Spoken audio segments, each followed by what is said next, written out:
Guys, mayroon akong experiment na naman. Narito kamatis at ampalaya at saka itong itlog. Tatlong itlog. Mayroon na yan, sangkap na asin, pampalasa at herbs. Yan, herbs lang po yan nakalutang. Ayan. Ang gagawin ko po ay lalagyan ko muna ng mantika itong mainit na kawali. Mainit na po ang kawali, guys. Yan. Lalagyan ko na ng mantika. Maraming mantika. Experiment ko lang po ito, guys, ha. Hindi po ako eksperto sa pagluluto. Habang pinapainit ko na yung mantika, ay ito ay akin ang babatihin.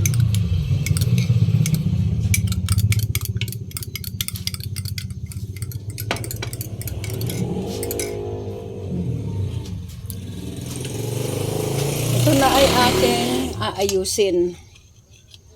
Unahin ko ang ampalaya. Oh, pwede naman sabay-sabay na. Oh, tatagal pa yung video pag isa-isa po, guys. Oo. Ba't nga ba iisa-isahin ko pa? Ay, pwede naman palang sabay-sabay sila. Yan. Ayusin ko lang. Yung parang balasuso siya. Lalagyan ko sa ilalim yung gawing maliit. Ayun. Or makipot.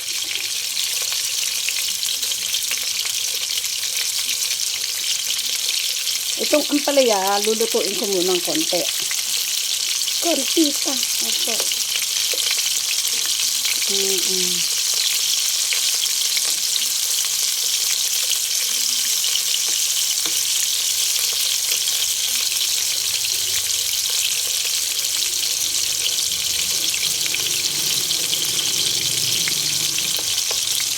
Yan. Habang binabati ko pa itong itlog. Tingnan nyo yung binati kong itlog. Mahirap palang haluin dito sa baso. Ay, bakit ko nga pala ito sa baso nilagay at babatihin?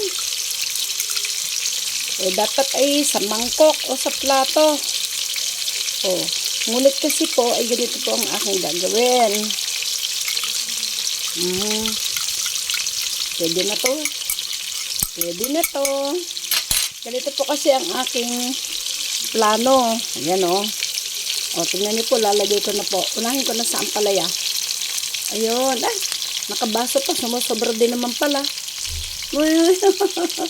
Wala rin. Binasa ko pa. Lumagpos din naman. Oh, sapat lang ang tatlo.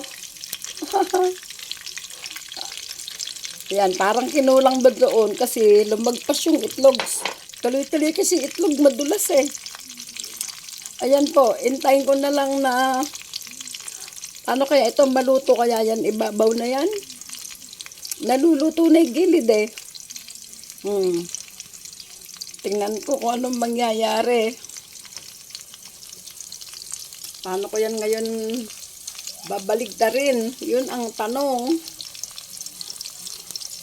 Okay, kukuha po muna ako ng sandok na malapad. Eh, mamantika nga pala yan. Paano ko lalagay ang bandihado? Para ibaligtad na lang ang kawali. Ayan ang aking susolusyonan. Ngayon, guys, nagmukhang pizza. Ang niluluto kong ampalaya at kamatis. Wait lang po, pause ko lang saglit. Nilakas ko nga pala ang apoy. Iniisip ko kasi, kung aalisin ko yung mantika, para ito ay maibaligtad ko paglagay sa plato. Ngunit sumasama yung itlog. Paano ko kaya ito gagawin ngayon? Paano ko kaya yan maibaligtad? Yan ang aking pinag-iisipan. Ayan, sinisilip ko yung ilalim ng itlog. Parang naluluto na. Ayan, nag-solid na to. Kaso ito may sabaw pa. Ito yung mga ibabaw may malalambot pa. Parang naisip ko, hayaan ko na lang dyan. Di ko na yung baligtarin guys. Ganyan na lang siguro. Lagay ko na lang sa bandihado. Ganyan na lang po yun guys siguro. Matagal itong aking video Tingnan na lang kung mamaya ang magiging resulta. Ayan, ganito po ang aking ginawa. Nilagay ko na lang, tinagalit ko na lang po yung kawali tsaka nilagay ko dito sa plato At ang napatunayan ko ngayon, sa simula pa lang pala dapat, hindi pala madami ang mantika. Para pwede ko itong ibibiling na ganun guys. Pero subukan ko nga rin kayang ibiling. Ayan nung naibiling ka na, sunog na yung ilalim. Kaya dapat pala sa una pa lang ay kokontian lang ang mantika. Ganun po pala yun guys.